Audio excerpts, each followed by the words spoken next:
Hi guys, i-unbox natin to Asus VivoBook. Ang kanyang exact model ay andito. Ayan. Mag-focus ka. Ano siya? Ano ba to? X1504BA PB BQ4150. Ayan. 50, ano ba yan? WSM. Yan. I-unbox at saka konting review din. Sabihin ko sa inyo yung specs. Sa mga naghahanap ng ano dyan, budget na laptop ngayon, ito yung sa tingin ko pinaka sulit, pinaka bang for buck. Kung pang school lang naman, tas konting casual games, pwede na. O game. Binuksan ko na siya kanina eh. Kunyaring unbox na lang yan. Pero nandiyan pa rin lahat ng ano. Diyan pa rin lahat ng laman niya. Yun no. Ayan siya.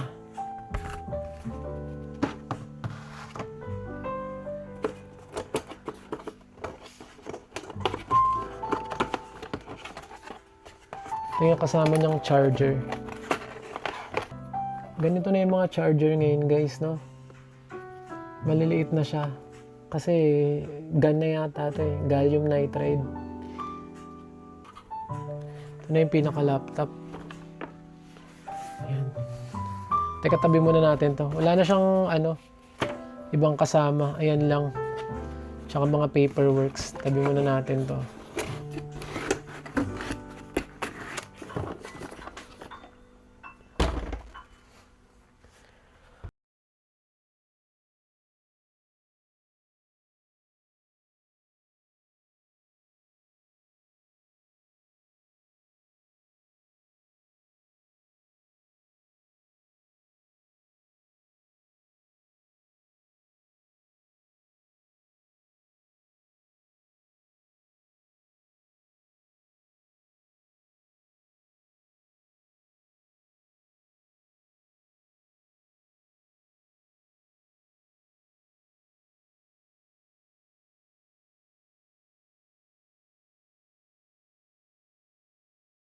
Specs niya, no?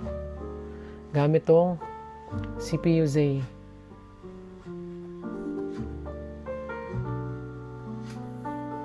Ganda ba ng music ko? Nakaka-relax. Ayan siya guys. Processor niya, Intel Core 5 120U. Ano yan? 10 nanometer yung lithography. Ayan. Tapos ano siya? 12 thread siya, no? Meron siyang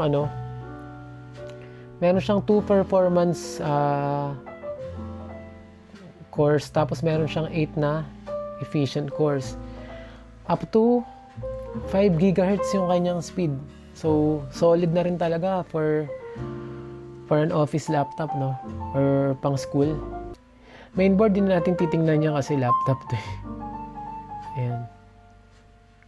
Eto siya guys, memory niya 16 GB. Naka DDR5 na rin. 'Di ba? Tapos ang speed niyan ay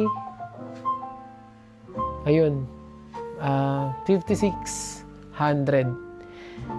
Hindi ko sure guys kung kung meron pa tong slot, pero nakalagay sa website meron pa siyang expansion slot ng RAM at saka SSD, pero hindi ko pa sure. Syempre para malaman mo yun, kailangan i-dismantle mo kasi hindi natin pwedeng gawin yun. Pero sa kanyang memory na yan, 16 gig, sapat na yan. Tapos DDR5 naman. Tapos graphics niya, ayan, Intel lang. Wala siyang specific na graphics. Ito yung niya guys. Ito yung kanyang storage. 5112 gigabytes NVMe Gen 4. Meron na rin siyang webcam. Try natin.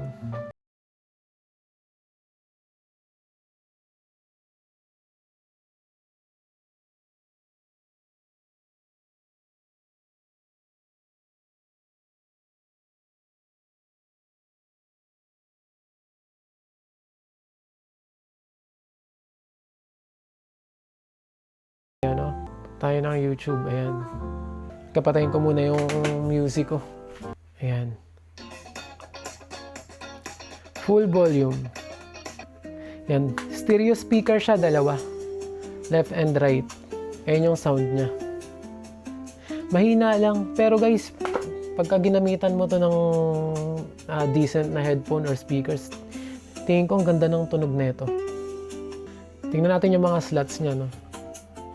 Meron siyang dalawang USB-A, meron siyang USB-C, tapos meron siyang 3.5mm jack audio. Tapos ito yung sa charger niya. Sa kabila meron rin siyang may isa pang USB. Yan, meron siyang HDMI port. Pag gusto mo nang ikabit sa mas malaking screen.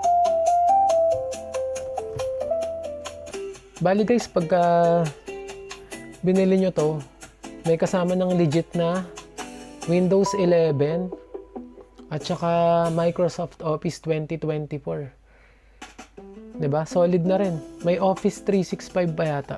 Yun. Tapos pag binili mo siya sa PC Express or sa DynaQuest yata yun, meron siyang kasamang bag. Ayan o. Ayan, Asus. Maganda rin. Quality din. Tapos pag sa PC Express pala, may kasama pa siyang wireless mouse na Aula AM201. Parang mga andin to eh. Mga 300 pesos din. Sakto. Kasi mahirap mahirap mag touchpad. Lalo na pag nag-gaming. Mas maganda may wireless mouse ka. Kahit nga hindi gaming, hirap eh. Pag nag-i-scrolling lang, mas maganda pa rin talaga yung may mouse ka. So ayan, may kasama na. Astig, 'di ba?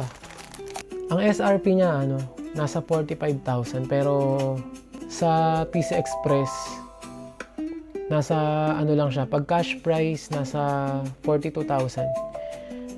Pagka credit card naman or installment, home credit 43,000 plus 1,000. Ganun lang yung difference. Meron din namang store na mas mura ng konti, pero out of stock naman. Yun. Tsaka mas maganda rin talaga bumili sa PC Express. Kaya PC Express baka naman. So, kung naghahanap kayo ng pang estudyante, pang office, casual gaming, ito yung marirecommend ko sa inyo. Kasi affordable siya, tapos naka DDR5 na.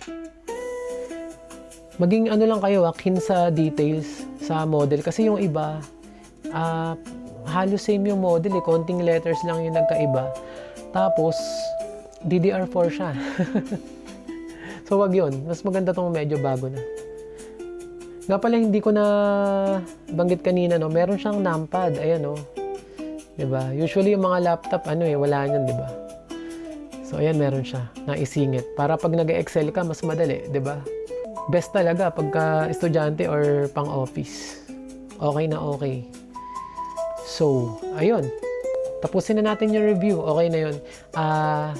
Gusto nyo, bibigyan ko na lang kayo ng link sa exact na model nito.